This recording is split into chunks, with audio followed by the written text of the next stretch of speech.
이 거울 속에서 자기 모습을 알아볼 수 있는 동물을 한번 떠올려 보세요. 자기 자신을 인식하는 존재를요. 우리 인류의 조상들이 10만 년 전에 쓰던 것보다 더 복잡한 도구를 쓸 수 있었던 동물을 상상해 보세요. 어른 인간도 풀지 못하는 논리 과제를 척척 풀어내는 존재를 떠올려 보세요. 그리고 이제 상상해 보세요. 그 동물이 이 지구상에서 영원히 사라져 버렸다는 사실을 운석 때문에도 아니고 초거대 화산 폭발 때문도 아닙니다. 우리 때문에요. 우리는 흔히 인간이 창조의 정점이라고 생각합니다. 우리의 지능이 이 행성의 운명을 마음대로 결정할 권리를 준다고 믿습니다. 하지만 이렇게 말하면 어떨까요? 문자가 발명되기 훨씬 전, 피라미드가 세워지기 훨씬 전, 최초의 도시가 생기기 훨씬 전부터 우리는 이미 우리와 경쟁할 만한 인지 능력을 가진 지적 존재들을 하나씩 지워 나가고 있었다면요. 이것은 공상과학이 아닙니다. 뼈와 자국 그리고 유전 코드에 기록된 고생물학적 현실입니다. 오늘 우리는 호모사피엔스가 자기 역사를 글로 쓰는 법을 배우기도 전에 지구에서 지워버린 가장 지적인 동물들에 대해 이야기하려 합니다. 대략 30만 년 전 지구에는 새로운 종 하나가 나타났습니다. 호모사피엔스, 바로 우리 종입니다. 우리는 가장 힘이 센 존재가 아니었습니다. 가장 빠른 존재도 아니었습니다. 뇌의 절대적인 크기만 놓고 보면 우리보다 더 큰 뇌를 가진 다른 호미닌들도 있었습니다. 하지만 우리는 다른 것을 가지고 있었습니다. 추상적으로 생각하는 능력, 대규모로 협력하는 능력, 환경에 끝없이 적응하는 능력 말입니다. 그 뒤 25만 년가량 되는 긴 시간 동안 우리 조상들은 천천히 아프리카 전역으로 퍼져나갔습니다. 그리고 대략 7만 년에서 5만 년 전 사이 소위 대이동이 시작됩니다. 우리 조상들은 여러 차례의 물결처럼 아프리카 대륙을 떠나 세계 곳곳으로 흩어져 갔습니다.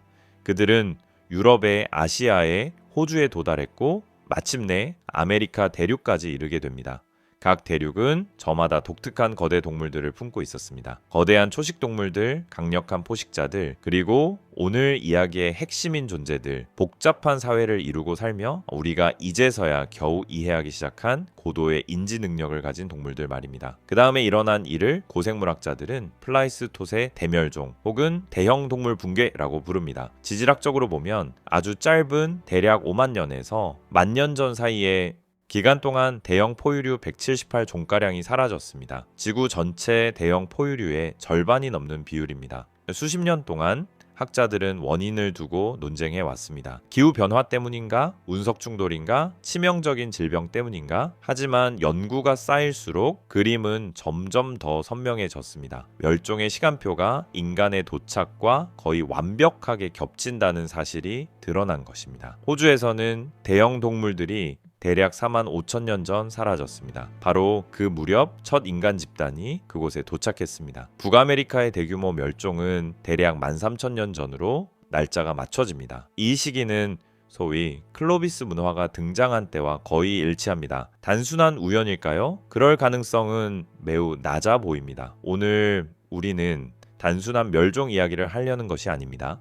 사라져버린 지능에 대해 이야기하려 합니다. 만약 지금까지 살아남아 있었다면 우리의 의식 개념 자체를 바꾸어 놓았을지 모를 존재들, 그런 동물들에 대해 이야기할 것입니다. 우리가 글로 그들의 역사를 적을 줄 알게 되기도 전에 이미 지워버린 가장 지적인 생명체들에 대한 이야기입니다. 서기 1250년 무렵의 뉴질랜드는 이제 다시는 볼 수 없는 세계였습니다. 대략 8천만 년 동안 다른 대륙들과 분리되어 있던 이 섬들은 상상을 뛰어넘는 독특한 생태계를 만들어냈습니다. 여기에는 육상 포유류가 없었습니다. 아예 없었습니다. 그 빈자리를 채운 것은 새들이었습니다. 그리고 그 새들 가운데 가장 눈에 띄는 존재는 모아라 불린 날지 못하는 거대 조류들이었습니다. 학명으로는 다이노니티폼 9종이 알려져 있습니다. 가장 작은 종은 사람 키 정도, 대략 1m 남짓에 불과했지만 가장 큰 종은 거의 상상을 초월했습니다. 가장 거대한 종인 디노니로부투는 키가 약 3.6m에 이르고 몸무게는 250kg에 달했습니다. 기린보다도 키가 더 큰 새였던 셈입니다. 하지만 진짜 흥미로운 점은 크기가 아니었습니다. 더 중요한 것은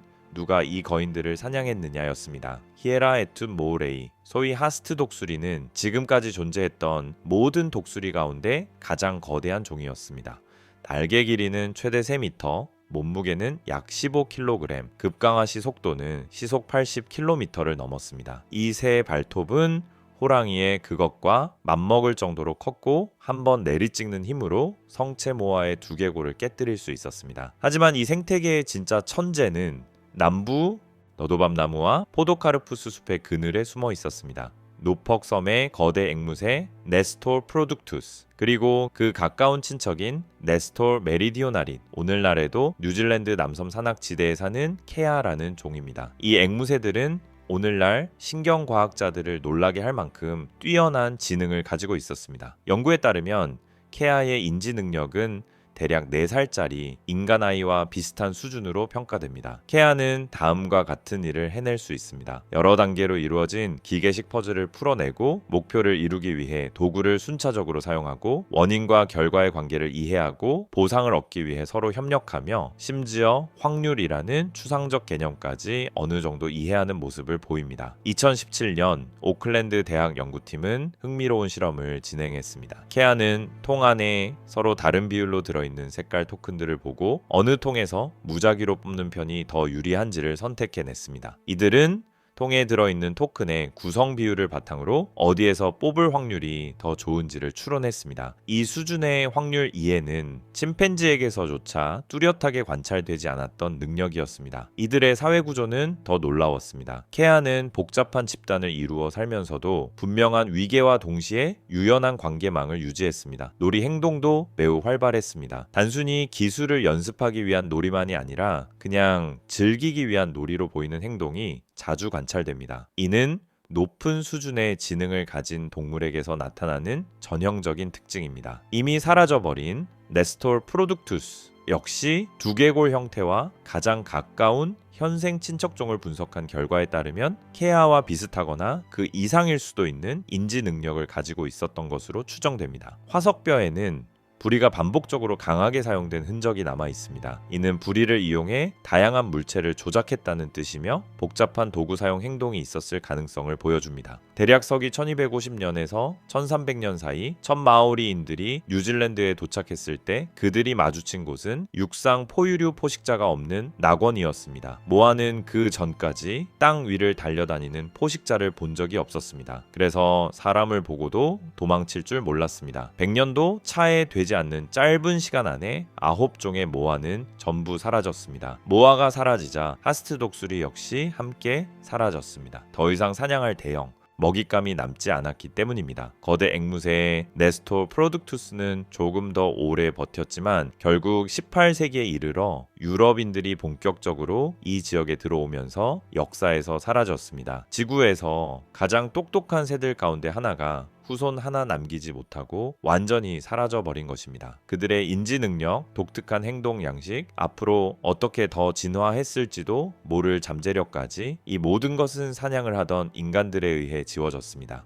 그리고 그 인간들 대부분은 자신들이 얼마나 지적인 존재를 없애고 있는지 끝내 알지 못했습니다. 시베리아 12,000년 전 한 미터 두께가 넘는 눈을 뚫고 오늘날에는 존재하지 않는 실루엣이 서서히 모습을 드러냅니다. 맘무트 프리미게니웃, 털메머드, 어깨 높이 대략 3.4m, 몸무게는 최대 6톤, 우아한 나선형으로 휘어진 엄니는 길이 4.2m에 이르렀습니다. 하지만 사람들을 가장 놀라게 한 것은 크기가 아니었습니다. 가장 특별했던 것은 바로 뇌였습니다. 매머드는 무게가 최대 6kg에 이르는 뇌를 가지고 있었습니다. 지금까지 존재했던 모든 육상동물 가운데서도 손꼽히게 큰 뇌였습니다. 비교를 위해 말하자면 인간의 뇌는 대략 1.4kg 정도입니다. 그러나 크기만이 지능을 결정하는 것은 아닙니다. 더 중요한 것은 구조입니다. 화석 두개골을 연구한 결과 고도의 인지 기능을 담당하는 대뇌의 심피질이 매우 잘 발달해 있었음이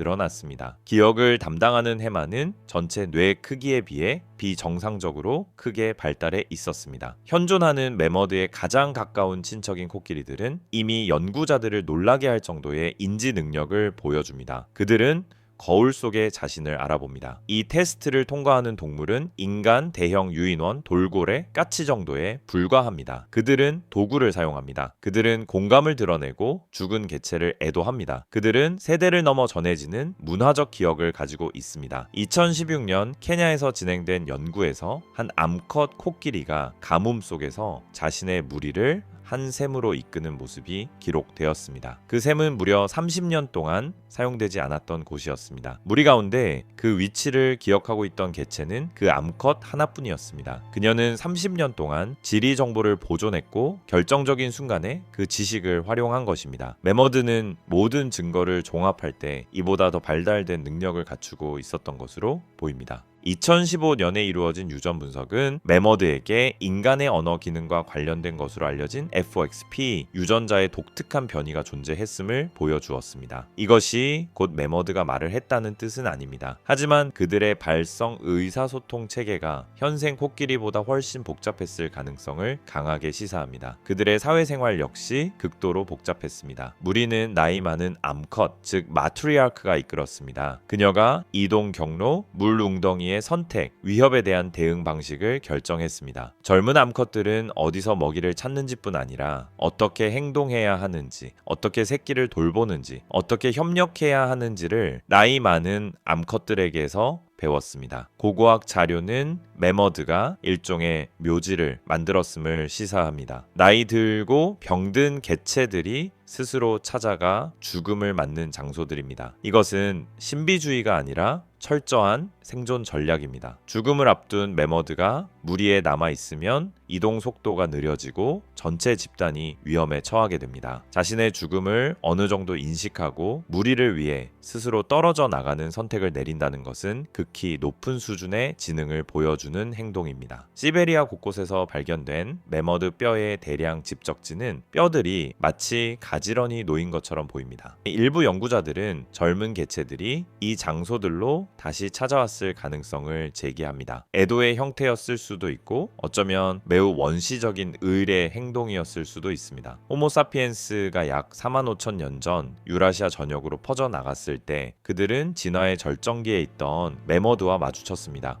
수천 년 동안 인간과 매머드는 복잡한 생존의 균형을 이어갔습니다. 그러나 약 10,000년 전 무언가가 바뀌었습니다. 기후가 따뜻해진 것은 사실입니다. 하지만 매머드는 그 이전에도 적어도 4번의 빈기 간빈기 주기를 견뎌냈습니다. 진짜 차이는 인간 사냥의 강도였습니다. 러시아 코스톤키 유적에서는 100마리가 넘는 매머드의 뼈가 거주 구조물의 건축 자재로 사용된 흔적이 발견됩니다. 우크라이나의 미진 유적에서도 대략 95개체의 매머드 뼈로 이루어진 구조물들이 있습니다. 이것은 단순히 먹을 게 필요해서 몇 마리 더 잡았다 수준이 아닙니다. 체계적인 자원 착취입니다. 대륙의 마지막 매머드들은 약 10,000년 전 자취를 감춥니다. 하지만 북극해의 브랭겔 섬에는 믿기 어려울 만큼 최근까지 작은 집단이 살아남아 있었습니다. 대략 4,000년 전까지 말입니다. 즉 이집트에 이미 피라미드가 서 있을 때에도 지구 어딘가에서는 아직 매머드가 걷고 있었다는 뜻입니다. 이 마지막 매머드 개체군에 대한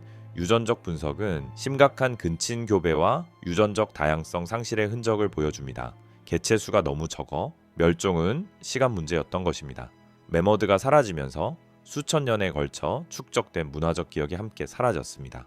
이동 경로에 대한 지식, 수백만 년의 진화가 만들어낸 사회 구조, 우리가 이제야 살아있는 친척들을 통해 조심스레 추정하기 시작한 인지 능력까지 우리가 없앤 것은 단지 거대한 동물이 아니었습니다. 자신만의 역사와 전통, 지식을 가진 하나의 동물 문명, 그렇게 불러도 좋을 만한 존재를 지워버린 것입니다. 플라이스토세 시대의 유럽은 인간의 땅이 아니었습니다. 그곳은 울수 에스페레웃, 동굴곰의 왕국이었습니다. 몸무게 최대 600kg, 뒷다리로 섰을 때 키가 3m 반에 이르는 이 거인은 스페인에서부터 우랄 산맥에 이르기까지 거의 10만 년 동안 동굴의 지배자로 군림했습니다. 오랫동안 동굴곰은 느리고 단순한 초식 동물, 행동 범위가 제한된 존재로만 여겨졌습니다. 하지만 현대 연구는 전혀 다른 그림을 보여줍니다. 2019년 루마니아 동굴학자들이 우르슬루이 동굴에서 이상한 흔적을 발견했습니다.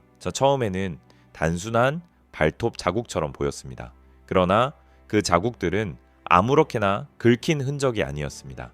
그들은 패턴을 이루고 있었습니다. 서로 평행한 선들이 수십 미터에 걸쳐 이어져 있었고 바닥에서 약 2.1m 정도 되는 높이에 집중되어 있었습니다. 바로 동굴곰이 뒷다리로 서서 앞발이 닿을 만한 위치였습니다. 처음에는 우연처럼 보였습니다. 하지만 이후 분석 결과 이 긁힌 자국들은 대략 35,000년 전 비슷한 시기에 만들어졌고 자국의 깊이와 긁힌 각도가 놀라울 정도로 일정하다는 사실이 드러났습니다. 발톱을 갉거나 우발적인 움직임으로 생긴 흔적이 아니었습니다. 의도적인 행동이었습니다. 그 행동이 정확히 무엇을 의미하는지는 아마도 영원히 알 수 없을 것입니다. 영역 표시였을 수도 있고 개체들 사이의 일종의 소통 수단이었을 수도 있습니다. 혹은 가장 흥미로운 가설은 생존과 직접적인 관련이 없는 놀이 혹은 공간을 가지고 노는 실험적 행동, 즉 복잡한 내면 세계를 반영하는 행위였을 수도 있습니다. 동굴곰의 뇌 용적은 약 500세제곱센티미터로 현대의 불곰보다도 컸습니다. 화석 두개골의 구조 분석은 계획, 의사결정, 사회적 상호작용과 관련된 전두엽이 잘 발달해 있음을 보여줍니다. 현대의 곰들만 보더라도 상당한 인지 능력을 확인할 수 있습니다. 2017년 빈 대학교 연구에 따르면 불곰은 다음과 같은 일을 해낼 수 있습니다. 최소 5개까지의 수량을 구분하고 여러 해가 지나도 먹이가 숨겨진 위치를 기억하며 복잡한 기계식 퍼즐을 풀고 손이 닿지 않는 먹이를 얻기 위해 간단한 도구를 사용하며 일부 경우에는 거울 속의 자신을 인식하는 모습도 보입니다. 물론 항상 안정적으로 테스트를 통과하는 것은 아닙니다. 동굴곰은 이보다 더 높은 수준에 있었을 가능성이 큽니다. 그들의 생활 방식은 극도로 발달된 공간 인지를 요구했습니다. 그들은 대부분의 시간이 거의 완전한 어둠에 가까운 깊은 동굴 시스템 속에서 흘러갔습니다. 이러한 환경에서 방향을 잡고 복잡하게 갈라지는 통로 구조를 기억하며 겨울잠과 새끼 양육에 적합한 안전한 장소들을 찾아내야 했습니다. 이 모든 것은 정교한 공간 기억과 장기적인 계획 능력을 필요로 합니다. 게다가 그들은 아마도 상당히 사회적인 동물이었습니다. 이라크의 샤니다르 동굴, 스위스의 드라헨로흐 유적에서는 서로 다른 연령대의 개체들이 남긴 수십 구의 뼈가 함께 발견됩니다. 이는 우연히 쌓인 사체들의 더미처럼 보이지 않습니다. 곰들은 겨울마다 함께 동굴에서 겨울잠을 자며 일시적인 집단을 형성했던 것으로 보입니다. 성체와 어린 개체들이 몇 달 동안 같은 공간을 공유한 것입니다. 이러한 겨울 공동체는 복잡한 행동 패턴을 요구합니다. 서로에 대한 관용, 갈등 회피, 안전한 자리를 나누어 쓰는 방식 등이 형성되어야 했습니다. 치아 에나멜 분석은 동굴곰이 여러 현대 곰과 달리 대체로 초식성에 가까웠음을 보여줍니다. 그들의 식단은 뿌리, 풀, 열매, 꿀, 과일 등으로 이루어져 있었습니다. 그러나 평화로운 식단이 곧 무력함을 의미하는 것은 아니었습니다. 그들의 체력은 압도적이었고 몸 구조는 위협이 닥칠 경우 자신과 새끼를 지키기 위해 치명적인 공격을 가할 수 있도록 설계되어 있었습니다. 호모사피엔스가 약 45,000년 전 유럽에 도착했을 때 조용하지만 잔혹한 공간 쟁탈전이 시작되었습니다. 인간과 동굴곰은 같은 것을 필요로 했습니다. 인간에게 동굴은 임시거주지, 성소, 추위를 피하는 피난처였습니다. 곰에게 동굴은 특히 임신한 암컷에게 안전한 겨울잠을 보장해주는 유일한 장소였습니다.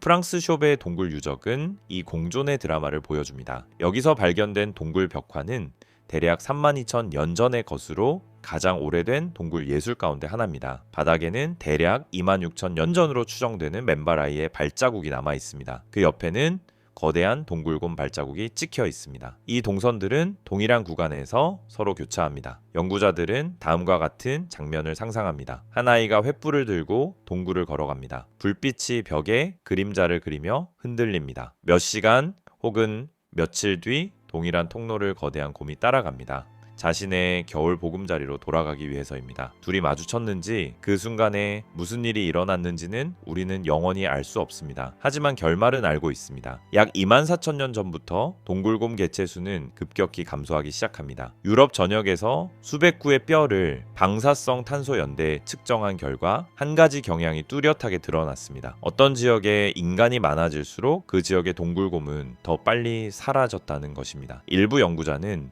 기후 변화를 이유로 듭니다. 그러나 동굴곰은 이미 여러 차례 빈기와 간빈기를 무사히 버텨온 종이었습니다.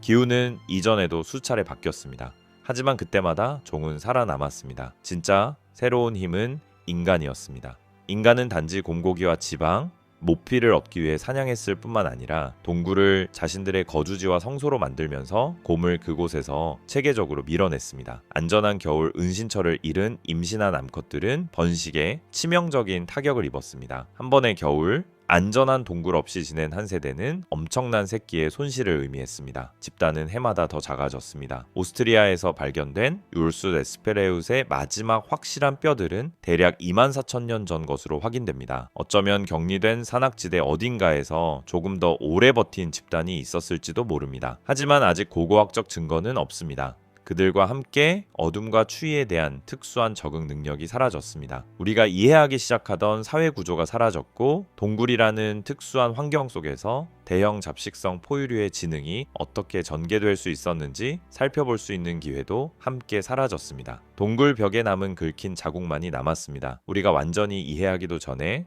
사라져버린 지능의 말없는 증언자들입니다. 남아메리카 15,000년 전 이 대륙에서는 물리 법칙조차 다르게 작동하는 것처럼 보입니다. 상상을 초월하는 거대 동물들이 곳곳을 누비고 있었습니다. 그 가운데 특히 기묘한 존재는 지상 거대 나무늘보 메가테리움 아메리카눔이었습니다. 뒷다리로 일어섰을 때 최대 6m에 이르는 키, 몸무게는 최대 4톤, 현대 코끼리와 비슷한 체급이지만 몸 구조는 전혀 달랐습니다. 엄청나게 굵은 뒷다리, 길이 50cm에 달하는 막강한 발톱을 가진 앞다리, 나무 기둥처럼 굵은 꼬리. 이 꼬리는 세 번째 받침점 역할을 했습니다. 오랫동안 거대 나무늘보는 느리고 단조로운 초식 동물, 행동이 제한된 생물로 여겨졌습니다. 그러나 지난 20년간의 발견은 이 이미지를 완전히 뒤집어 놓았습니다. 2010년 아르헨티나에서 고고학자들이 도저히 자연과정으로 설명할 수 없는 터널 시스템을 발견했습니다. 이 터널들은 팔러노르라는 이름을 얻었습니다. 그들은 지하 수백 미터까지 뻗어 있었고 일부 통로는 직경이 1.5m, 길이가 40m에 달했습니다.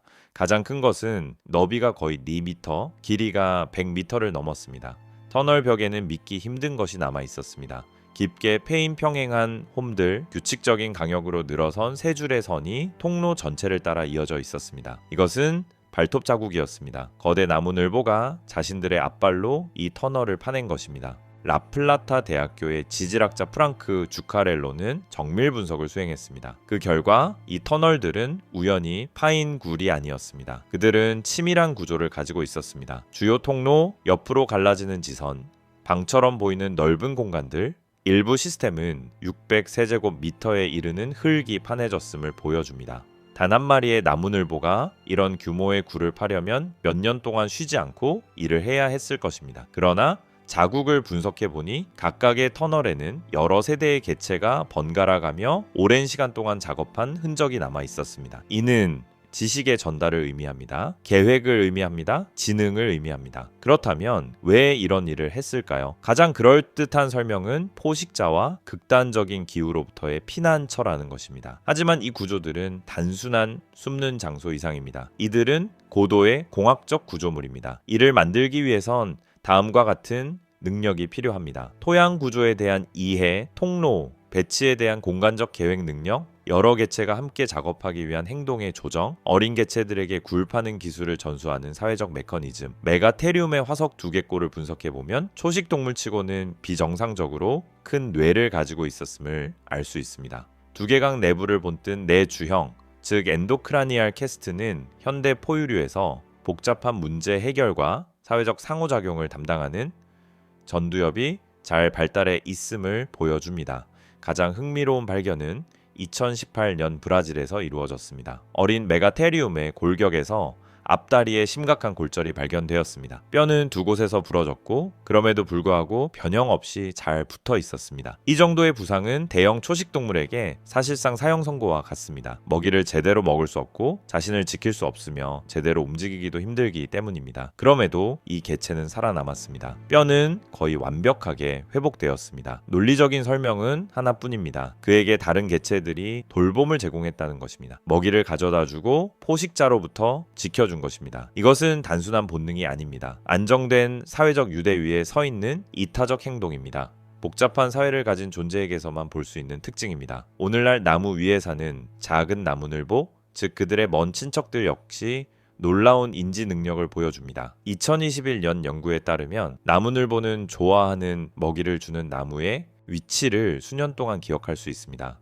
그들은 자신이 사는 영역의 정신적 지도를 만들고 최소한의 에너지만 쓰도록 이동 경로를 최적화합니다. 이 정도 능력을 잡고 느린 수목성 나무늘보가 보여준다면 뇌가 수십 배나 더 크고 지하도시를 건설하던 거대한 지상 나무늘보는 과연 어떤 수준의 인지 세상을 살고 있었을까요? 사람들이 약 15,000에서 13,000년 전 사이 남아메리카에 도착했을 때 그들이 마주한 것은 간신히 유지되고 있던 섬세한 균형의 생태계였습니다. 거대 나무늘보에게는 사실상 자연 포식자가 없었습니다. 그들의 크기는 대륙에서 가장 큰 포식자였던 스밀로돈 같은 검치호조차 쉽게 건드리지 못할 정도였습니다. 그러나 인간은 전혀 다른 것을 데리고 왔습니다. 힘만이 아니라 조직, 속도만이 아니라 전략, 체중만이 아니라 기술. 칠레의 몬테베르데 유적, 대략 14,800년 전으로 추정되는 이곳에는 코끼리와 비슷한 몸집의 고대 장비류, 곰포테리움의 뼈와 돌창촉이 함께 발견됩니다. 페루의 피키마차의 유적에서는 거대 나무늘보의 뼈와 사람이 만든 유물이 함께 출토되었고 그 연대는 대략 12,000년 전으로 측정됩니다. 가장 극적인 발견은 아르헨티나의 캠포 레이버데 유적입니다. 여기서 고고학자들은 메가테리움의 갈비뼈 사이에 창촉이 박혀있는 골격을 발견했습니다. 방사성 탄소 연대의 측정 결과는 대략 1450년 전. 이 상처는 즉각적인 사망을 일으킨 것이 아니었습니다. 창촉 주변 뼈에는 염증과 부분적인 치유의 흔적이 남아 있습니다. 메가테리움은 몇 주, 어쩌면 몇 달을 더 살다가 감염이나 쇠약으로 죽었습니다. 이것은 한 번의 사고가 아니었습니다. 해마다 고고학자들은 남아메리카 대형 동물에 대한 조직적인 사냥의 증거를 더 많이 찾아내고 있습니다. 약 10,000년 전 메가테리움은 사라졌습니다. 그와 함께 대륙의 대형 포유류 가운데 약 83%가 사라졌습니다. 이는 모든 대륙 가운데 가장 높은 멸종 비율입니다. 일부 연구자는 플라이스토세 말기의 기후 변화를 언급합니다. 하지만 남아메리카는 이미 수백만 년에 걸쳐 수많은 기후 변동을 겪어왔습니다. 진짜 새로운 변수는 호모사피엔스였습니다. 거대 나무늘보가 사라지면서 그들의 터널도 무너지기 시작했습니다. 일부 팔러노르는 오늘날까지 남아 있습니다. 비어 있고 침묵하고 있는 채로 동물계에서 그 유래를 찾기 힘든 공학적 솜씨의 증언자로 부상자를 돌보던 사회구조가 사라졌고 거대한 초식동물의 지능이 어떻게 진화의 길을 걸어갔는지 추적할 수 있는 가능성도 사라졌습니다. 우리는 자신들의 지하 도시를 만들던 존재를 우리 손으로 도시를 세우기 훨씬 이전에 없애버린 것입니다. 북아메리카 13만 년이 아니라 13,000년 전 훗날 로스앤젤레스라는 도시가 들어설 한 골짜기의 아침입니다. 캠프의 모닥불에서 연기가 피어오릅니다. 여기에는 클로비스 문화의 최초 아메리카인들이 살고 있습니다. 하지만 이들이 이 땅에서 가장 위험한 사냥꾼은 아닙니다. 캠프에서 겨우 50m 떨어진 풀숲에 어렴풋한 그림자가 웅크리고 있습니다. 에스밀로돈 파탈릿, 검치오, 몸길이 약 2m, 몸무게 최대 280kg, 짧은 털 아래로 거대한 근육이 출렁입니다. 그리고 무엇보다 눈길을 끄는 것은 그 이빨입니다. 부드러운 곡선을 그리며 휘어진 두 개의 껌, 길이 약 28cm에 이르는 치아입니다. 오랫동안 이 동물들은 단순하고 원시적인 잔혹성의 상징이었습니다. 그러나 현대 과학은 전혀 다른 그림을 보여줍니다. 검치오는 단순한 살육자가 아니었습니다. 그들은 사냥의 장인이었습니다. 오늘날 로스앤젤레스 도심 한가운데에 있는 라브레아 타르 호수, 지난 5만 년 동안 이 끈적한 천연 아스팔트 함정은 수천 마리의 동물을 집어삼켰고 아스팔트는 그 뼈를 마치 시간 캡슐처럼 보존했습니다. 라브레아에서 발굴된 뼈는 일시육만 점이 넘습니다. 그 가운데에는 2,000마리 이상의 검치호가 포함되어 있습니다. 세계에서 가장 큰 에스미로돈 집단 표본입니다. 그리고 이 표본은 믿기 힘든 이야기를 들려줍니다. 분석 결과 성체 개체의 약 40%에서 이미 치유된 심각한 부상의 흔적이 발견되었습니다. 부러진 턱, 금강 갈비뼈, 손상된 척추뼈. 그럼에도 이 동물들은 한동안 더 살았습니다. 홀로 사냥하는 포식자에게 이런 부상은 사형 선고와 같습니다. 사냥도 방어도 심지어 제대로 먹는 것조차 불가능해지기 때문입니다. 하지만 검치호는 살아남았습니다. 논리적인 설명은 하나뿐입니다. 무리가 그들을 먹이고 지켜주었다는 것입니다. 이 사실은 그들의 사회 구조에 대한 기존의 상상을 완전히 뒤집었습니다. 현대의 대형 고양이과 동물은 대부분 홀로 사냥합니다. 사자만이 예외지만 사자 무리에서도 서로를 이렇게까지 돌보는 일은 드뭅니다. 에스마이로도는 상당히 복잡한 사회 집단을 이루고 살며 역할 분담을 했을 가능성이 큽니다. 2005년 미시간 대학교 연구진은 에스마이로돈의 두개골을 생체역학적 관점에서 분석했습니다. 컴퓨터 모델링에 따르면 이들의 검은 예상보다 훨씬 쉽게 부러질 수 있는 구조였습니다. 현대 사자 수준에 물어뜯는 힘을 가하면 이 이빨은 깨져 버렸을 것입니다. 따라서 그들은 전혀 다른 방식으로 사냥했습니다. 거친 힘이 아니라 정밀함과 기술로. 그들의 전략은 거의 외과적이었습니다. 검치호는 목 근육이 비정상적으로 발달해 있었습니다. 앞다리는 마치 거대한 지렛대처럼 엄청난 힘을 낼 수 있었고 이 팔로 먹이를 넘어뜨리고 움직이지 못하게 붙잡았습니다. 그 다음에야 재빠르고 정확한 한 번의 물기로 목이나 두개골 기저부를 노렸습니다. 이빨은 척추뼈 사이로 파고 들어가 척수나 굵은 동맥을 끊었습니다. 죽음은 순식간에 찾아왔습니다. 고통은 최소였고 자기 무기를 부러뜨릴 위험도 적었습니다. 무엇보다 중요한 점은 이 기술이 학습을 필요로 했다는 것입니다. 어린 개체들은 성체의 사냥을 지켜보며 배우고 오랜 시간 연습한 뒤에야 결정적인 일격을 가할 수 있었을 것입니다. 이는 지식의 문화적 전달입니다. 높은 수준의 지능이 개입된 행동입니다. 2017년 연구는 또 하나의 단서를 더했습니다. 치아 미세 구조 분석 결과 에스메이로도는 예외적으로 잘 발달한 양안시를 가지고 있었습니다. 그들의 눈은 현대 사자보다도 더 정면을 향해 있었습니다. 이는 대략 30m 거리까지 깊이를 매우 정확하게 판단할 수 있는 입체 시각을 제공했습니다. 이 정도로 세밀한 거리 감각은 완벽한 일격을 위해 필수입니다. 몇 센티미터만 빗나가도 이빨은 척추뼈 사이가 아니라 뼈 그 자체에 부딪히게 됩니다. 검치호는 세계를 우리와 거의 비슷한 방식으로 보았습니다. 거리와 깊이를 정밀하게 인식하는 눈으로 그들의 뇌 역시 특별했습니다. 뇌주형 연구는 시각과 운동 영역의 피질이 크게 발달해 있음을 보여줍니다. 이는 눈앞발 턱의 움직임을 극도로 정교하게 조율하고 몇 분의 1초 안에 공격 궤적을 계획할 수 있는 능력을 의미합니다. 에스마이로돈 파타린은 혼자 사냥하지 않았습니다. 라브레아 화석의 분포는 그들이 종종 무리로 죽음을 맞았음을 보여줍니다. 전형적인 시나리오는 이렇습니다. 한 개체가 아스팔트 함정에 빠집니다. 비명을 지르는 그 소리는 무리의 다른 개체들을 부릅니다. 도우려온 개체들 역시 하나둘씩 함정에 빠져버립니다. 이것은 단순한 자기 보존 본능을 넘어서는 행동입니다. 몸무게가 거의 300kg에 이르는 성체, 검치획에는 자연 포식자가 거의 없습니다.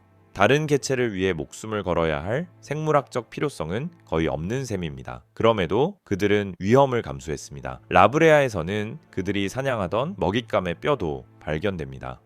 들소, 말, 낙타, 그리고 무엇보다 놀라운 것, 자기 몸보다 10배는 더 무거운 어린 매머드와 마스토돈, 이런 괴수들을 사냥하려면 완벽에 가까운 협력이 필요합니다. 연구자들은 다음과 같은 전략을 상상합니다. 무리가 먹잇감을 포위합니다. 가장 강한 개체들이 뒷다리를 공격해 넘어뜨리려 하고 먹잇감이 쓰러지는 순간 가장 숙련된 개체가 목에 정확히 일격을 가합니다. 이를 위해선 역할 분담, 서로의 강점과 약점에 대한 이해, 그리고 무엇보다 신뢰가 필요합니다. 클로비스 문화의 사람들이 약 열세 천년 전 북아메리카에 도착했을 때 그들이 마주한 생태계는 수백만 년의 진화가 만든 정교한 균형 위에 서 있었습니다. 검치호는 그 먹이 피라미드의 꼭대기였습니다. 그러나 인간은 같은 대형 초식 동물을 두고 경쟁자로 등장했습니다. 에스미로돈이 사냥하던 매머드, 마스토돈, 들소, 거대 나무늘보, 인간도 이들을 노렸습니다. 이들 종이 인간 사냥의 압력 아래 사라지기 시작하자 검치호는 자신들의 먹이 기반을 잃었습니다. 그들은 대형 먹잇감에 특화된 극도로 전문화된 포식자였습니다. 더 작은 동물들은 너무 빠르고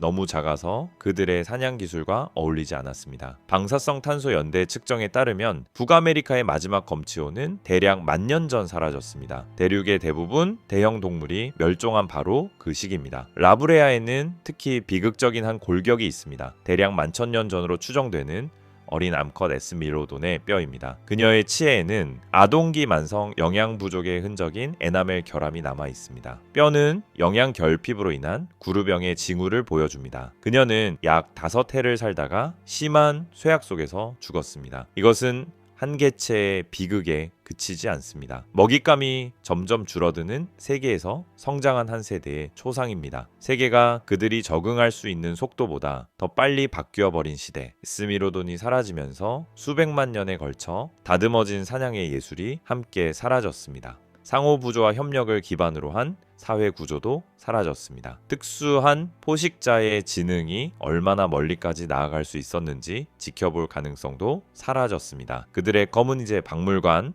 진열장 속에서 차갑게 빛날 뿐입니다. 우리가 제대로 이해하기도 전에 없애버린 천재성에 침묵하는 증인으로서 호주 5만 년 전 이 대륙은 대략 4,500만 년 동안 나머지 세계와 완전히 격리되어 있었습니다. 그 결과 진화는 완전히 독자적인 길을 걸었고 지구 어디에도 없는 기묘한 동물들을 만들어냈습니다.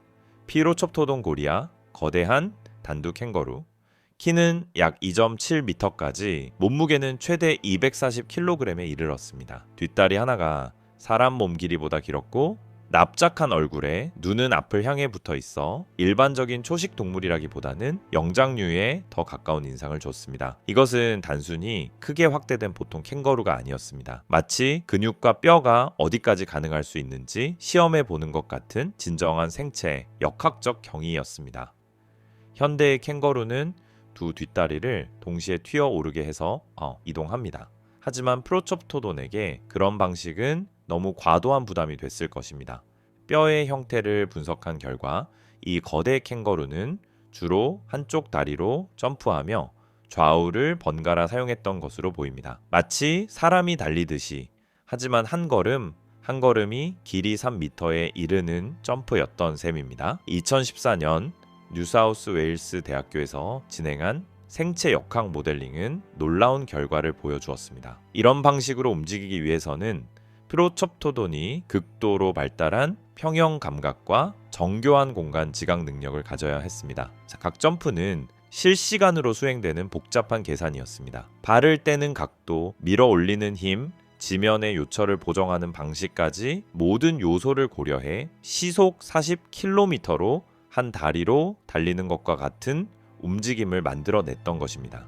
그런 운동을 위해 얼마나 많은 뉴런이 동시에 계산을 수행해야 하는지 한번 상상해 보십시오. 그의 앞다리는 더욱 수수께끼 같았습니다. 작은 앞발을 가진 현대 캥거루와 달리 프로첩토돈은 길고 근육질인 팔을 가지고 있었고 두 개의 커다란 엄지는 넓고 평평한 발톱으로 끝나 있었습니다. 플린더스 대학교의 고생물학자 개빈 프리도는 이 앞다리를 자세히 조사했습니다. 근육 부착 부위는 매우 정교하고 통제된 움직임이 가능했음을 보여줍니다.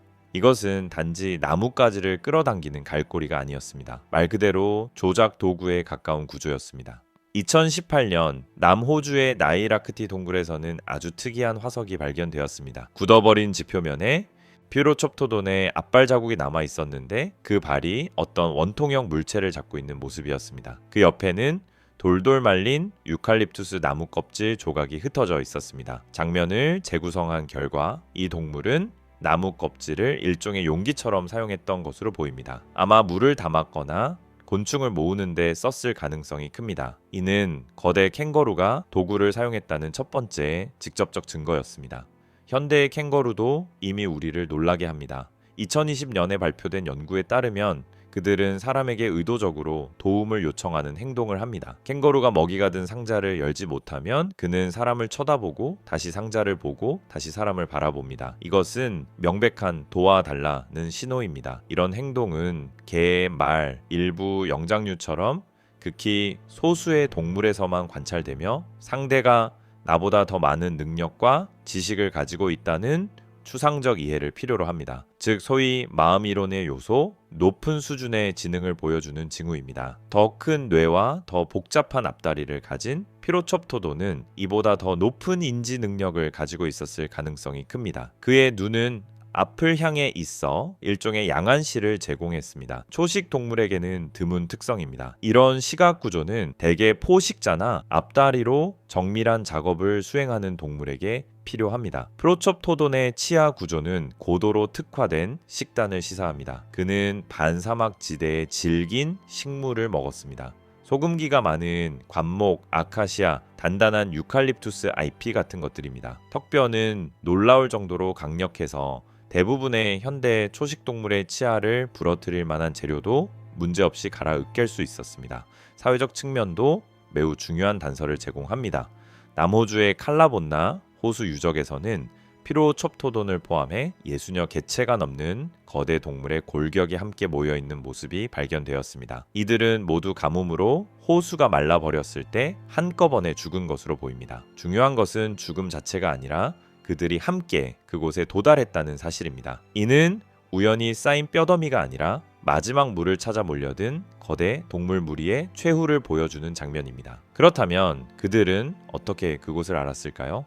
수백 킬로미터에 이르는 건조한 풍경 속에서 수십 마리의 거대한 동물이 어떻게 이동을 조율했을까요? 가장 그럴듯한 답은 집단 내에서 이루어진 복잡한 의사소통과 지식 전달입니다. 일부 골격은 치아 에나멜이 심하게 닳고 관절염의 흔적이 있는 노령 개체의 것이었습니다. 그들은 젊은 개체들처럼 빠르게 움직일 수 없었을 것입니다. 그럼에도 무리는 그들을 버리지 않았던 것으로 보입니다. 이동 속도는 가장 느린 구성원에 맞춰졌을 가능성이 큽니다. 사람이 처음 호주에 도착한 시기는 대략 6만 5천에서 5만 년 전으로 추정됩니다. 그때 그들이 마주한 것은 거인들의 대륙이었습니다. 피로첩토돈은 그중 하나에 불과했습니다. 이곳에는 콧불속 크기의 사상 최대의 유대류인 디프로토돈, 길이가 최대 7m에 이르는 거대 도마뱀 메갈라니아, 엄청난 크기에 날지 못하는 새 겐뇨니가 살고 있었습니다. 그 뒤로 만년 남짓의 짧은 시간 동안 이들 모두가 사라졌습니다. 멸종 속도는 인간의 확산과 거의 정확히 겹쳐집니다.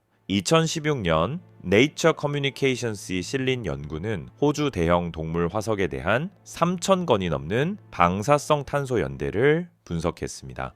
결론은 분명했습니다. 멸종의 주된 원인은 사냥과 방화를 통한 환경 변화였습니다. 호주 원주민들은 자연을 관리하기 위해 불을 적극적으로 사용했습니다. 불태운 지역에는 새로운 식생이 자라났고 그곳으로 모여드는 초식 동물들은 사냥하기 훨씬 쉬웠습니다. 하지만 동시에 피로첩토돈 같은 특수화된 종들의 서식지는 파괴되었습니다. 피로첩토돈 고리아의 마지막으로 연대가 확인된 뼈는 남호주의 타이트 동굴에서 발견되었고 약 42,000년 전으로 측정되었습니다. 어쩌면 일부 작은 집단이 고립된 지역에서 더 오래 버텼을지도 모릅니다. 그러나 그들의 운명은 이미 결정된 상태였습니다. 거대 캥거루의 소멸과 함께 독특한 이동 방식의 생체 역학이 사라졌습니다. 어떤 다른 캥거루도 밟지 못한 정교한 앞다리 조작 능력이라는 진화의 경로가 끊겼습니다.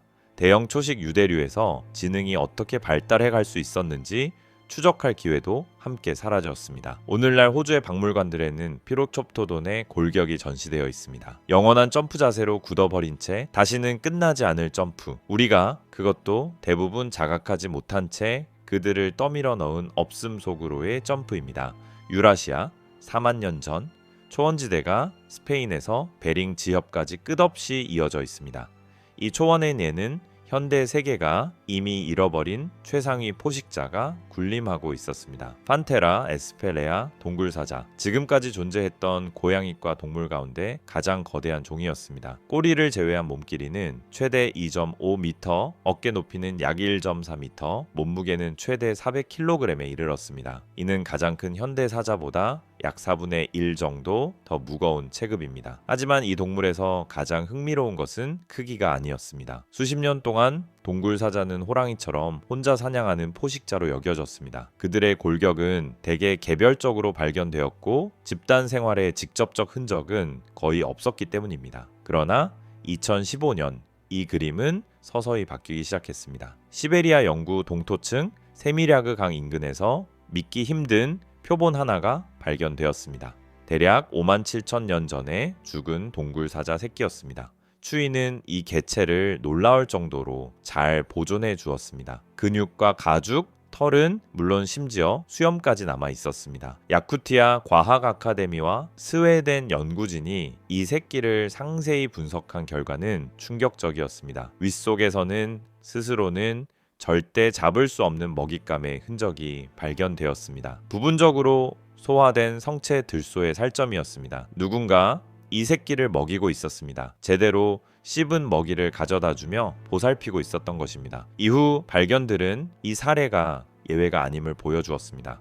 2017년에는 두 번째 새끼가, 2021년에는 세 번째 새끼가 시베리아 얼음 속에서 발견되었습니다. 모두가 마치 얼음관 속에 눕혀진 듯 보존되어 있었고 모두가 성체의 보살핌 아래 있었다는 증거를 품고 있었습니다. 진짜 전환점은 프라하 인근 차이킨 동굴에서 찾아왔습니다. 이곳에서 고고학자들은 서로 다른 연령대의 동굴사자 14개체의 골격이 한 곳에 모여있는 집단 매장지를 발견했습니다. 방사성 이 탄소 연대 측정 결과 그들은 모두 약 32,000년 전 동시에 죽은 것으로 나타났습니다.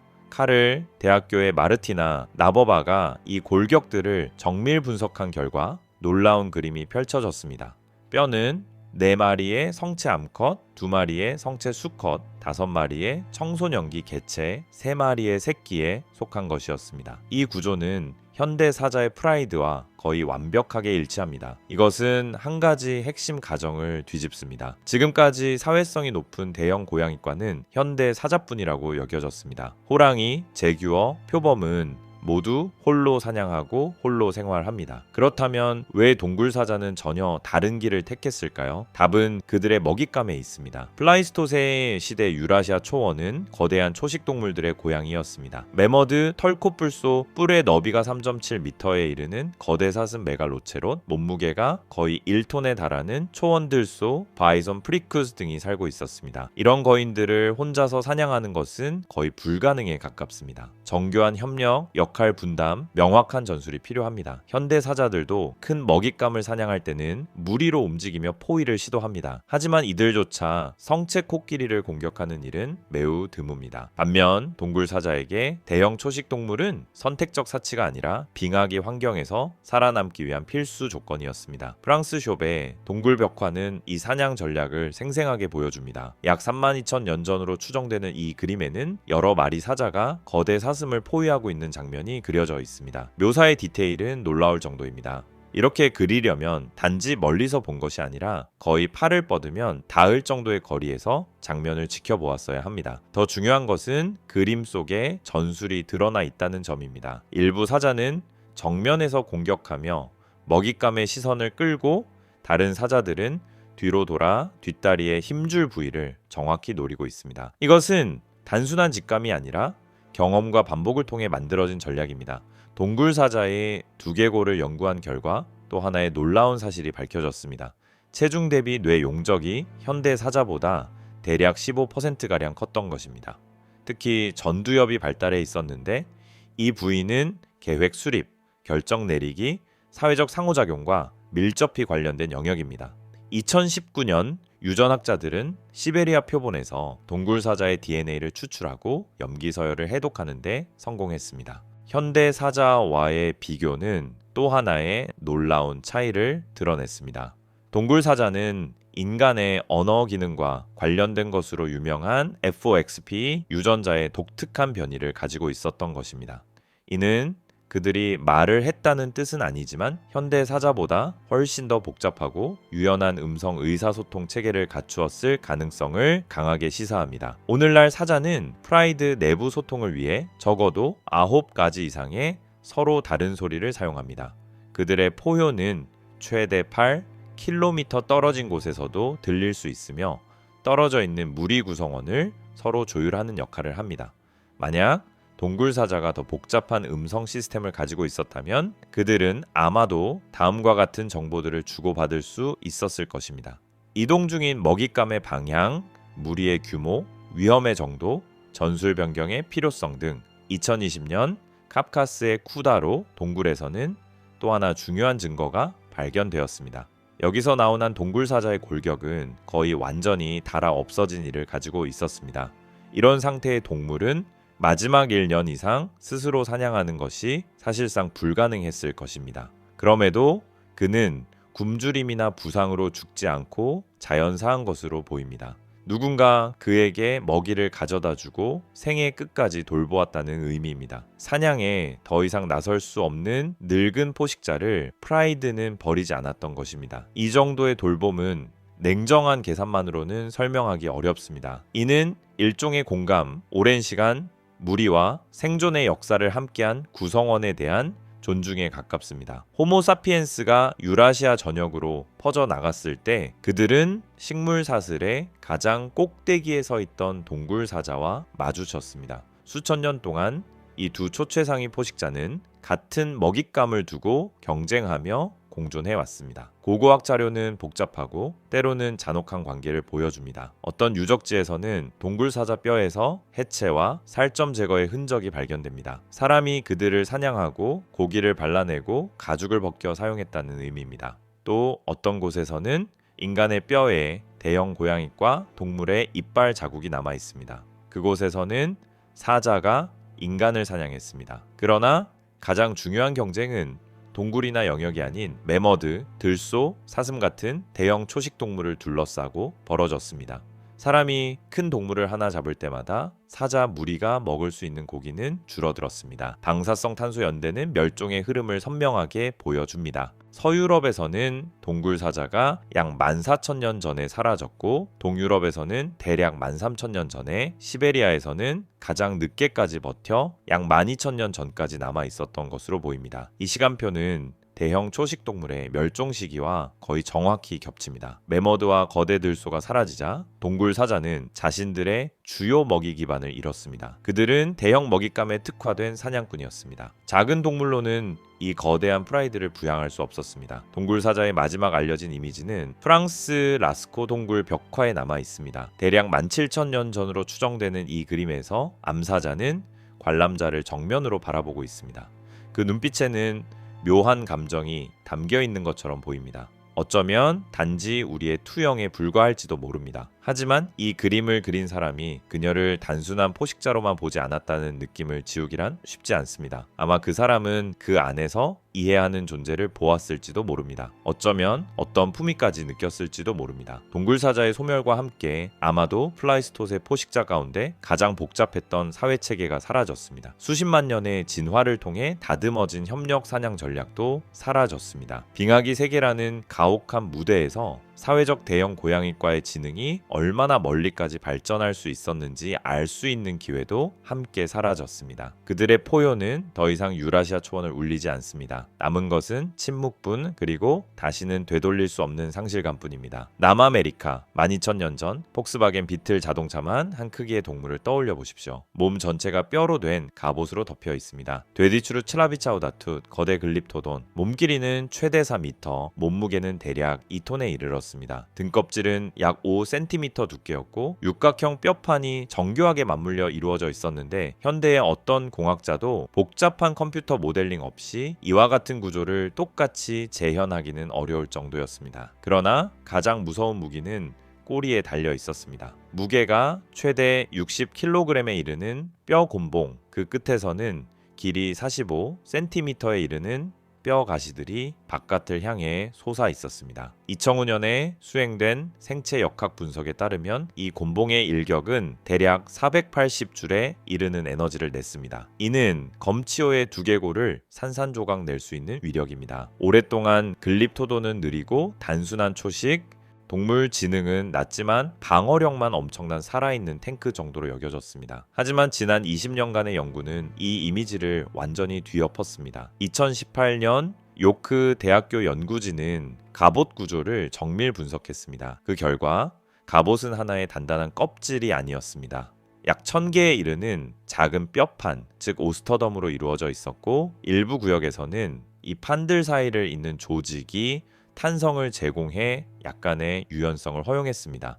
글립토도는 몸을 약간 옆으로 비틀어 빠르게 방향을 바꾸는 것이 가능했습니다. 더 중요한 것은 각 부위의 오스터덤 배치와 형태가 그 부위가 받는 하중에 맞춰 최적화되어 있었다는 점입니다. 꼬리 부위의 뼈판은 곤봉을 휘둘렀을 때 발생하는 힘을 분산시키도록 등 부위의 뼈판은 포식자가 위에서 뛰어내릴 때 수직 압력을 견디도록 설계되어 있었습니다. 이것은 아무렇게나 쌓인 구조가 아니라 수백만 년의 자연 선택이 만들어낸 정교한 공학 작품이었습니다. 그렇다면 그렇게 둔한 몸으로 이 복잡한 무기를 어떻게 효과적으로 사용할 수 있었을까요? 답은 두개골 속에서 발견되었습니다. 2015년 연구에 따르면 글립토돈은 운동 조정과 공간 지각을 담당하는 손해가 비정상적으로 크게 발달해 있었습니다.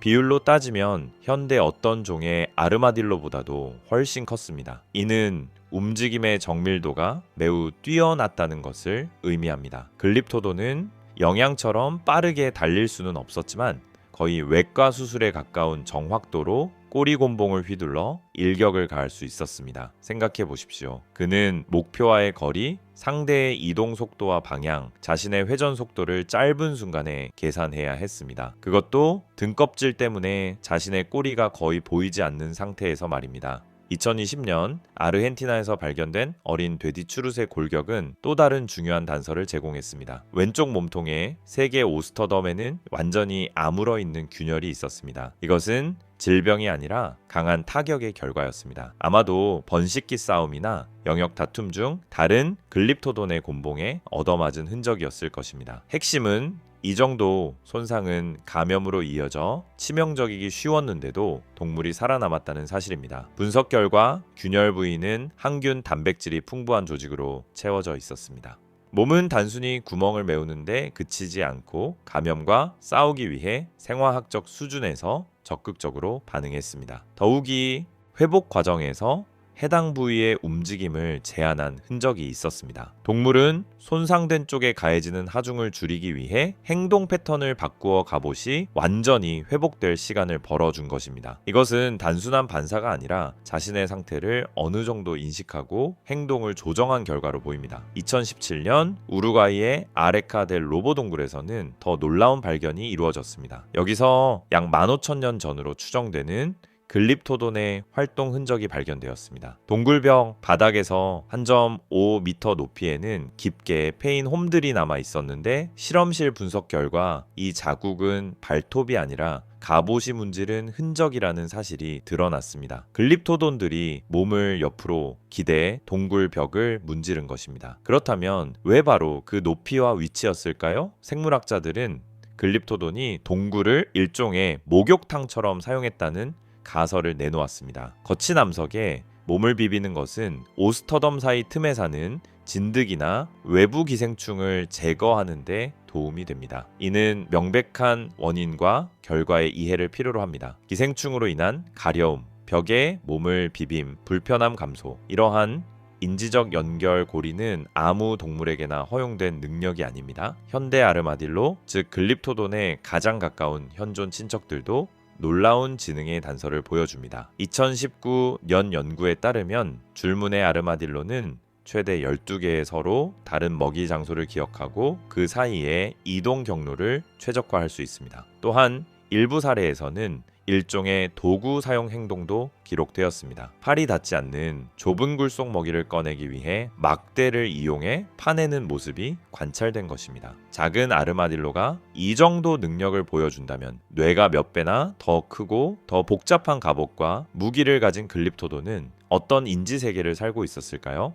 고고학 자료는 사회적 측면에서도 중요한 단서를 제공합니다. 남아메리카 일부 지역에서는 한 장소에 글립토돈 갑옷이 20개체 가까이 모여있는 유적이 발견됩니다. 처음에는 라브레아 타르 호수 같은 자연 함정이라고 여겨졌습니다. 하지만 정밀 분석 결과 이곳들은 무작위로 쌓인 사체가 아니라는 사실이 드러났습니다. 지질학 연구는 모든 장소가 과거에 광물질이 풍부한 물이 솟는 샘, 즉 자연적인 소금 핥는 곳이었다는 점을 보여주었습니다. 글립토돈은 현대 초식 동물들처럼 추가 미네랄 공급이 필요했습니다. 단순한 방목이 아니라 그들은 특정 샘을 목표로 계획적으로 이동한 것으로 보입니다. 이것은 공간 기억과 세대 간 지식 전달을 요구합니다. 가장 인상적이면서도 비극적인 발견은 대략 10,000년 전으로 연대가 측정된 우루과이 세로라치나 유적에서 이루어졌습니다. 여기서 고고학자들은 거대 글립토돈의 갑옷 하나가 일종의 집으로 개조된 상태를 발견했습니다. 선사시대 인간은 글립토돈을 사냥해 몸통을 꺼낸 뒤 빈 갑옷을 임시 거처의 지붕으로 사용했습니다. 갑옷 안에서는 화덕의 흔적, 돌, 도구, 이곳에서 조리해 먹은 다른 동물들의 뼈가 발견되었습니다. 갑옷과 유물의 방사성 탄소 연대는 서로 일치했습니다. 우연히 발견한 사체를 이용한 것이 아니라 명확한 목적을 가진 사냥과 건축 자재 활용이었던 것입니다. 추가 발굴 결과 이런 사례는 한두 번이 아니었습니다. 글립토돈의 갑옷은 남아메리카 전역에서 초기 인류의 피난처로 광범위하게 사용되었습니다. 고고학자들은 서로 다른 지역에서 최소 47개의 이런 갑옷집을 기록했습니다. 하지만 글립토돈 사냥은 극도로 위험한 일이었습니다. 그들의 갑옷은 창이나 돌도끼의 직격 타격을 견뎌냈습니다. 유일한 약점은 비교적 얇게 보호된 배 부분이었습니다. 그러나 글립토돈은 놀랄 만큼 빠르게 몸을 돌려 곤봉을 휘둘러 뼈를 부서뜨릴 수 있는 일격을 날릴 수 있었습니다. 배를 노리기 위해 다가가는 것은 거의 자살에 가까운 행동이었습니다. 흔적에 따르면 사람들은 함정을 사용했습니다. 깊은 구덩이를 파고 나뭇가지와 풀로 위를 덮은 후 동물을 그리로 유인했습니다. 글립토돈이 구덩이에 빠져 몸이 뒤집히면 갑옷이 거의 보호하지 못하는 배가 드러났고 그때 치명적인 타격이 가해졌습니다. 또 다른 전술은 불이었습니다. 일부 갑옷에는 강한 불에 그을린 흔적이 남아 있습니다. 사냥꾼들이 불길을 사용해 글립토돈을 절벽 쪽으로 몰거나 이미 준비된 함정으로 몰아넣었을 가능성이 큽니다. 대략 10,000년 전 되디추루스와 다른 글립토돈 종들은 빠르게 사라지기 시작했습니다. 가장 늦게까지 남은 흔적은 브라질에서 발견된 것으로 약 9,000년 전으로 연대가 측정됩니다. 일부 연구자들은 플라이스토세의 말 기후 변화, 식생의 변화를 언급합니다. 그러나 글립토돈은 2000만 년가량 존재해 온 집단으로 그동안 수많은 기후 변동을 견뎌왔습니다. 진짜 새로운 변수는 호모 사피엔스였습니다. 2016년 이래의 유전학 연구는 글립토돈 개체군이 인간이 남아메리카 전역으로 퍼져간 시기에 급격히 축소되었다는 것을 보여줍니다. 글립토돈의 소멸과 함께 지상 포유류가 만들어낸 가장 정교한 자연 갑옷이 사라졌습니다. 완전한 방어와 강력한 공격 수단이 결합된 유일무이한 조합도 사라졌습니다.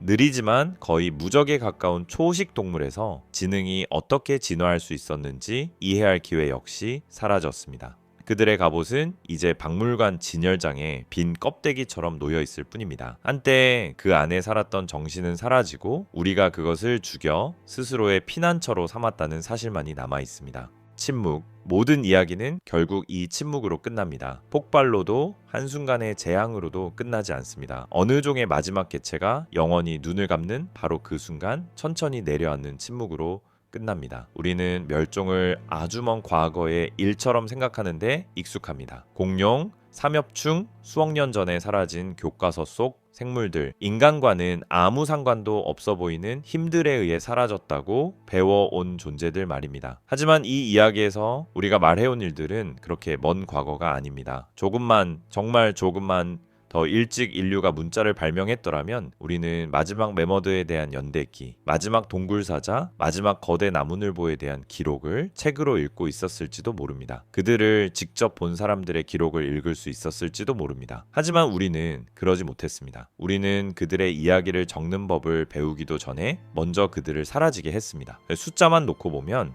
규모는 압도적입니다. 호모사피엔스가 전 세계로 퍼지기 시작한 순간부터 그리고 마지막 매머드가 프랑겔 섬에서 사라질 때까지 대략 4만 년 남짓한 시간 동안 지구는 거의 178종의 대형 포유류를 잃었습니다. 그 시기 초반에 존재하던 모든 대형 동물 종류의 절반이 넘는 규모입니다. 하지만 숫자만으로는 가장 중요한 것을 설명할 수 없습니다. 숫자는 우리에게 말해주지 못합니다. 어떤 지능이 사라졌는지 우리가 이해할 새도 없이 어떤 능력들이 이 세상에서 지워졌는지 말입니다. 수십 년 수백 킬로미터에 걸친 문화적 기억을 지녔던 매머드, 복잡한 사회 조직과 정교한 협력 사냥 전략을 가진 동굴사자, 여러 세대에 걸쳐 지하 도시를 확장해 나가던 거대 나무늘보, 외과 수술 같은 정확도로 죽음을 선사하던 검치호, 믿을 수 없는 점프와 도구 사용 가능성까지 품었던 거대 캥거루, 자연이 만들어낸 갑옷과 충격 무기를 몸에 두른 글립토돈, 수중 터널과 운하를 만들던 거대 비버, 얼어붙은 초원을 기억하고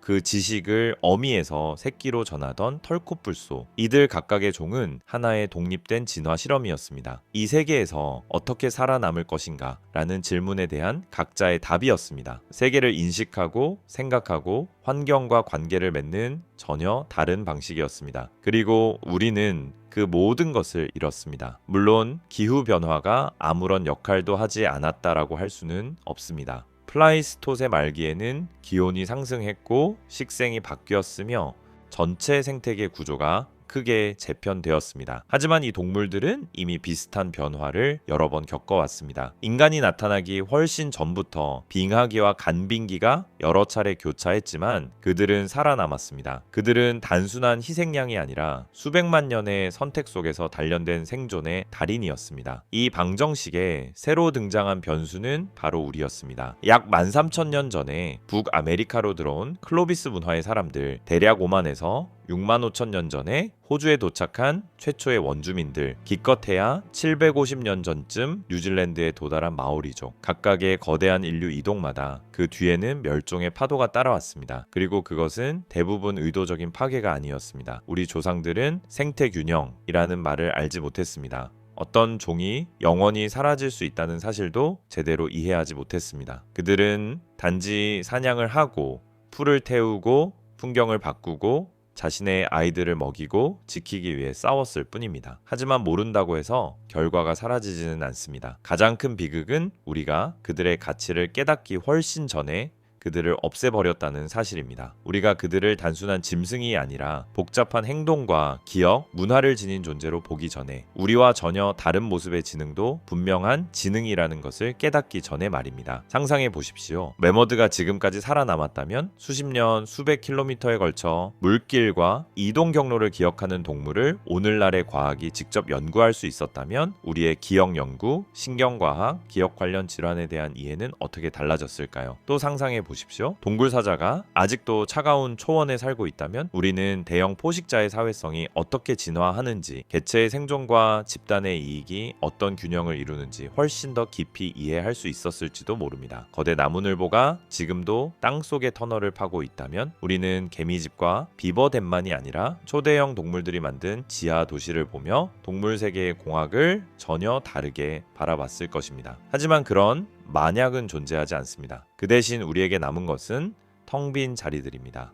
비어버린 생태학적 지위들, 다시는 가지를 치지 못할 진화의 가지들, 이제는 답을 얻을 수 없는 수많은 질문들, 어떤 사람은 말할 것입니다. 멸종은 원래 자연스러운 일이다. 종은 언제나 사라지고 새로운 종이 나타나 왔으니까. 그 말은 맞습니다. 하지만 속도는 중요합니다. 자연적인 배경 수준의 멸종 속도는 지구 전체를 기준으로 할 때 1년에 한 종에서 많아야 5종 정도라고 추산됩니다. 플라이스토세, 대형 동물 멸종과 지금 벌어지는 일은 그보다 10배, 어떤 경우에는 100배 빠른 속도로 진행되고 있습니다. 이것은 더 이상 천천히 숨쉬는 진화가 아니라 진화가 질식하는 발작에 가깝습니다. 그리고 가장 섬뜩한 점은 우리가 매머드에서 멈추지 않았다는 사실입니다. 마지막 매머드는 대략 4,000년 전에 죽었습니다. 뉴질랜드의 마지막 거대 앵무새는 18세기에 사라졌습니다. 마지막 태즈메이니아 호랑이는 1936년에, 마지막 서부 흑코뿔소는 2011년에 사라졌습니다. 우리는 여전히 같은 이야기를 반복하고 있습니다. 제대로 이해하기도 전에 없애고 충분히 애도하기도 전에 잃어버립니다. 그럼에도 이 풍경 속에는 한 줄기 희망이 있습니다. 적어도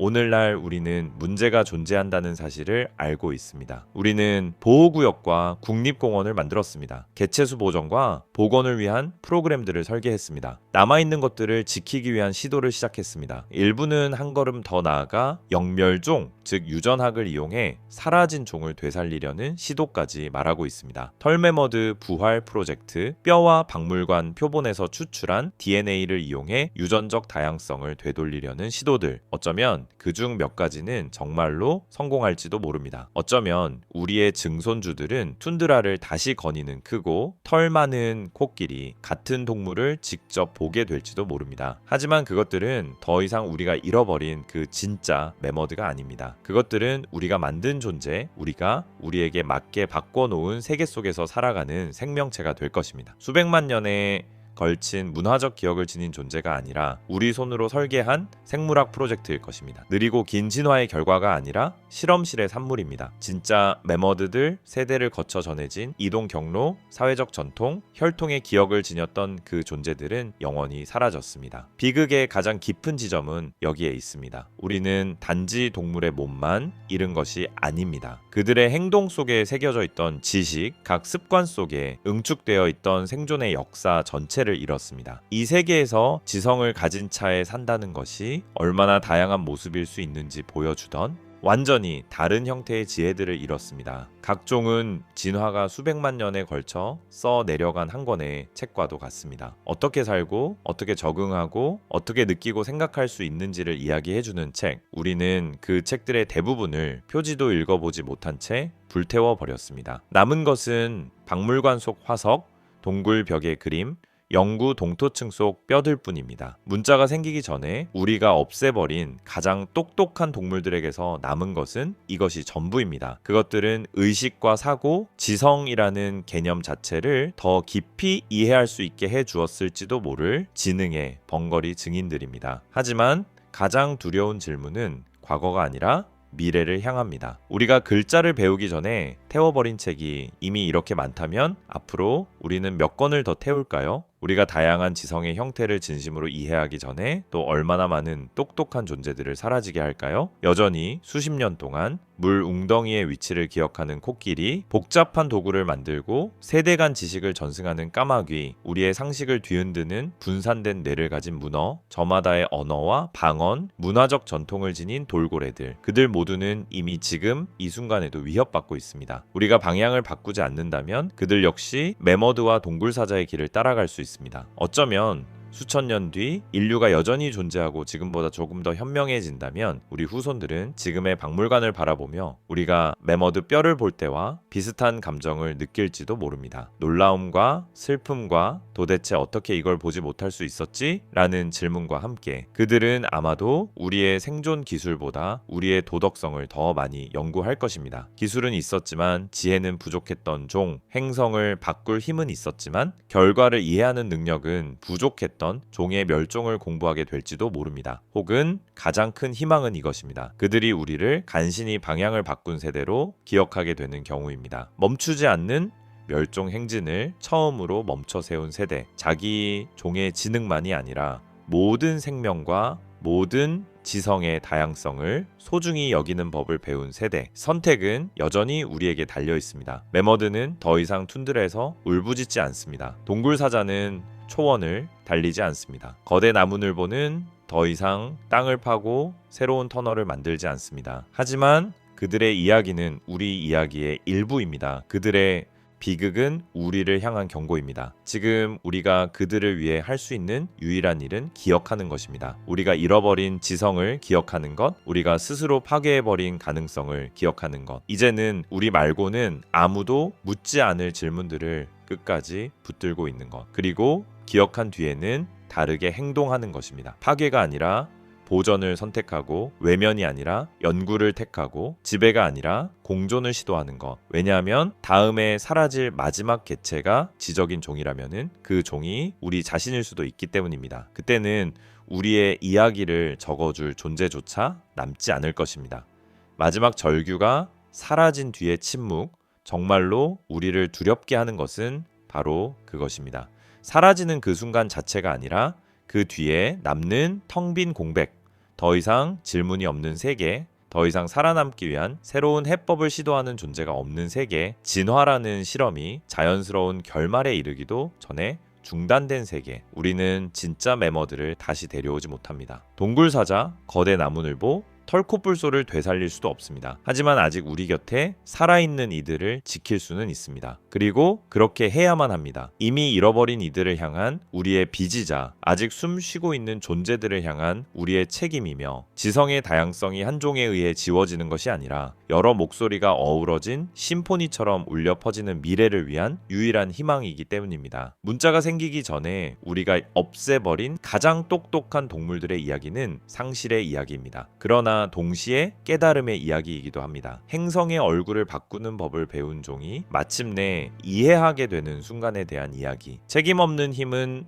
모든 생명에게, 그리고 그 힘을 가진 우리 자신에게조차 위협이 된다는 깨달음. 우리가 그것을 충분히 이해했을까요? 우리는 제때 변화할 수 있을까요? 이 질문에 대한 답은 지난 수만 년이 아니라 다가오는 몇 년이 결정할 것입니다. 우리의 선택이, 우리의 습관이 파괴의 규모를 깨닫지 못한 채 파괴를 거듭하던 이전 세대의 실수에서 우리가 무엇을 배울 수 있는지가 답을 쓸 것입니다. 그리고 다음에 동물원을 거닐다 코끼리를 보거나 바다에서 고래를 보거나 도시 나무 위에 까마귀를 보게 된다면 기억해 보십시오. 매머드, 동굴사자, 거대 나무늘보, 글립토돈, 거대 비버. 이미 이 세상에 없는 그 모든 존재들을, 그리고 스스로에게 물어 보십시오. 우리의 후손들이 코끼리와 고래와 까마귀를 똑같은 방식으로 다시는 돌아오지 않는 존재들로만 기억하게 만들고 싶은지, 선택은 우리에게 달려 있습니다. 시간은 바로 지금입니다. 그리고 우리가 잃어버린 지성에 대한 기억은 아마도 우리가 아직 지니고 있는 가장 소중한 지혜의 스승일지도 모릅니다.